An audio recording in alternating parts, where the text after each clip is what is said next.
This hot pepper is overwintered from last year and it has lots of blossoms and peppers underneath it. Nothing of any decent size as yet. I believe that right there, well, that used to be a blossom, now it's a pepper.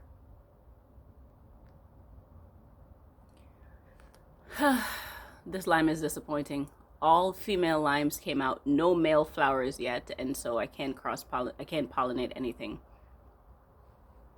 And on this lemon tree, we have only 3 lemons. Everything else fell off.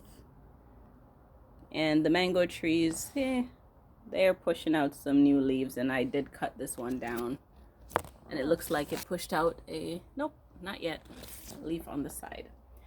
I planted these hot peppers on January 31st, and one germinated and then died, so I don't know. But there were 3 of them. This one is the chocolate hot, also planted on the 31st, and it is doing great, as you can see. These, one's the yellow Scotch bonnet, and one is the ghost pepper. And the hotter the pepper, it tends to take a longer time for it to germinate. So we shall see if anything happens with these 2. Now, I was trying not to be too overzealous this year, so I've started everything a little bit later so that it's not quite as big as it was last year. So here we have Dr. White Cheese, that's new to me. Early Girl did that last year. Gladiator did that last year. Awesome. Banana peppers. These I bought from the store and I liked them and they were beautiful. So I saved the seeds and we're going to try them out. Surprise me. We have a carnival blend here and I just planted all the seeds that were left in my old packet and we'll see what happens there. Some of these cells have like 4 peppers in them. So, yeah. I'm gonna be overrun. I do have to give away a lot. And I think the tomatoes are only 2 in each cell. And these are, this is new. This is supposed to be a red plum type tomato. It's supposed to be seedless. We'll see. Because I planted it from seeds. So I was a seedless. I don't know. Green zebra, done that before. Love it. Patio choice.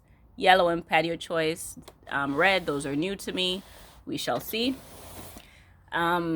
Black rim, love that tomato. Sun gold, love that, love that. Kellogg breakfast, my favorite tomato ever. Paul Robeson is second, and the slicer. All of these I've grown before, must grow. And there are quite a few tomatoes I did not even grow this year, so we'll just skip a year on that and just try these and see what happens. Today is March 1st. I am in my house and I do have a humidity dome, and which I took off to film that, and it's only been put together for about maybe half hour, 45 minutes, and you can see the moisture starting to build up on the walls. I did close the holes altogether just to keep it warm in there because these are warm weather crops and we want the temperature to be ideal for them to germinate, and once it germinates I'll take the cover off. These are carrots I planted. I have to find a different covering system. I've never used these before, but as you can see, the side is open, so humidity probably won't build up too much in there. But even with the ice on there, I can see that it already started. I just picked up the ice after I seeded the carrot seeds in there. This will make the ice melt and it'll water it for me. You know, there's plenty of snow on the ground, so that's what we're gonna do. In here we have the black nebula carrots. Here we just have, I think it's Nantes, this orange carrot. I did 2 containers of those and 1 container of the dark purple, almost black carrot. These are cold weather crops. I did these before I did the tomatoes, but I did them all today. And these have been out here for maybe hour and a half, and the humidity is already building up. I have a lot going on here.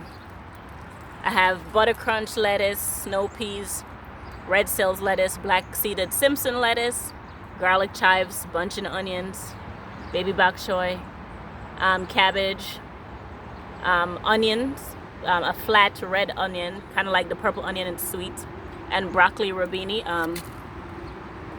Also, I have in the other one Detroit red beets, golden beets, bull's blood beets, 2 different types of kales, rutabagas and spinach, and the orange chard.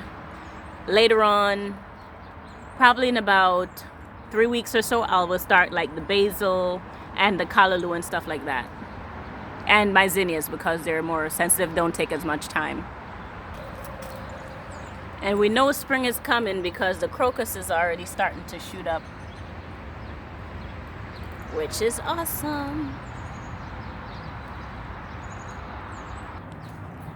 Over here in the front, I planted some flowers that need a lot more time to get going.